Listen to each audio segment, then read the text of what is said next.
So the idea of this Q&A discussion was to continue to stay in contact with those participants, either from workshop 1 or workshop 2 or both, that have come along so far. There's been a lot of material presented even up to this early stage of the project, and I'm sure, if you're anything like myself, I'm sure there's been a few questions that have come up post-workshop that you've sort of gone, I wonder what that was all about, or would like further clarification. And also, we have sent out after both of the workshops the slide decks of the presentations. So, and there's further update information that will be coming between now and the next workshop. So yeah, this is an opportunity to ask any questions. Okay, thank you. I was just looking at the previous slide, and one thing that stuck out to me was in the how the approach calls for multiple organisations or entities from different sectors. Yep. Are we genuinely spanning different sectors or not? Because you could sort of go two ways with collective impact. One is kind of within sector, we might want to either collaborate or rationalise ourselves a little bit so that we're more of an effective team, getting on with it. Or if we genuinely want to go cross-sector with this stuff, then it's about knowledge sharing and bringing in different disciplines and different knowledge bases and ways of working and areas of influence and all that sort of stuff, being a whole lot more diverse. So that's where we might be talking to banks and insurance agencies and healthcare sector and tourism and God knows what. Oh, I guess one of the things I had thought initially is that we would develop a backbone organisation at some point.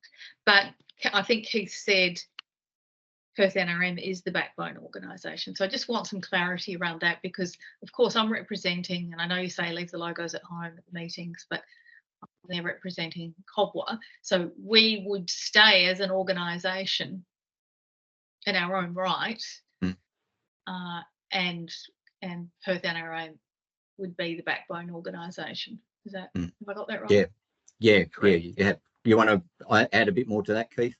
Yeah, and I mean, this is because we got the funding from Lotterywest, so obviously we can't really just go to another organisation at this point in time. But in 2 years' time, it could be another organisation. Once we do all this work, we get into those starting blocks to do this really bigger piece of work. That could be a different organisation then, but for now, it's us.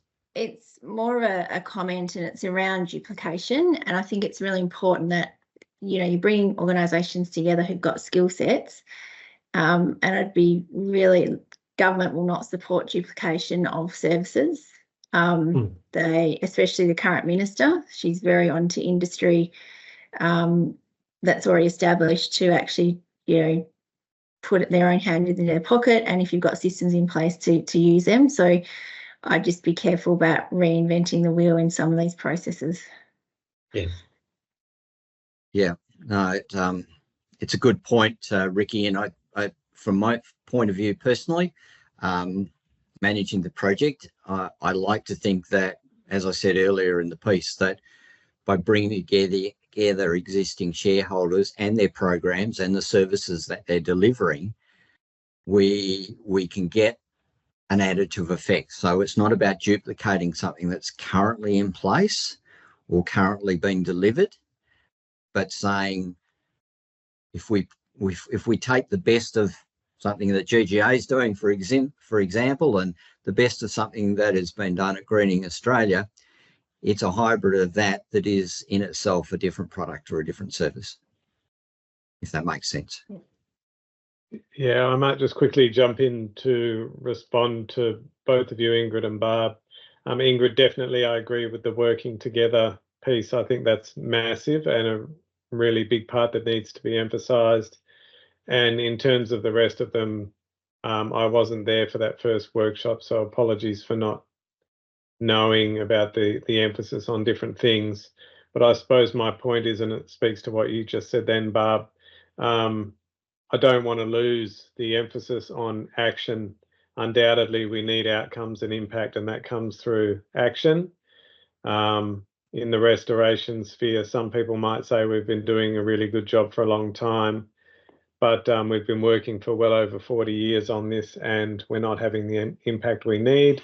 There's a quote that Freudenberger has that I always use, and it's a mere cautious fiddling that we've been undertaking to date. So it doesn't mean that people aren't doing a good job necessarily, but it's got to go way, way further than it is at the moment. So if there's a way to encapsulate or emphasize the need for action and the fact that it sort of needs to be a step up, that's kind of what I was getting at.